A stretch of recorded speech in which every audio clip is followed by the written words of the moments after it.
আসসালামু আলাইকুম দর্শক। একজন বৃদ্ধ মানুষ, বয়স 70-এর উপরে, 3 সন্তানের বাবা তিনি। তবুও এখনও ফুটপাতে বসে বিক্রি করেন কলা, লেবু আর স্থানীয় যত সব ফল। তবুও কিন্তু তিনি থেমে যাননি। আলু কত করে? 10 টাকা। কলা বিক্রি করেন কিভাবে? 15 টাকা।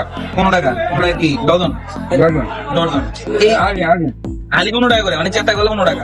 আচ্ছা, এইগুলো বিক্রি করে কি আমরা সংসার চলে? এগুলো বিক্রি করে কি আমরা সংসার চলে? জীবনের শেষ প্রহরে এসেও তিনি পরিশ্রম করছেন পরিবারের জন্য। কাকার স্ত্রীও আছে, তার 3 জন সন্তান, 4 জন ছিলেন, 1 জন মারা গেছে। তো এই যে এগুলো বিক্রি করে সংসার চলে। এতে কি বুঝলেন? তারা দেখুন, আসলে টাকা ইনকাম করার চেয়ে বড় জিনিস হচ্ছে সৎ পথে টাকা ইনকাম করাটা হচ্ছে মূল বিষয়। আপনি যদি সৎ থাকেন, আল্লাহ পাক আপনারা অল্পের মধ্যে যে পরিমাণ বরকত দিবে, এটা অন্য কিছুর মধ্যে পাবেন না। সবাই ভালো থাকবেন। আসসালামু আলাইকুম।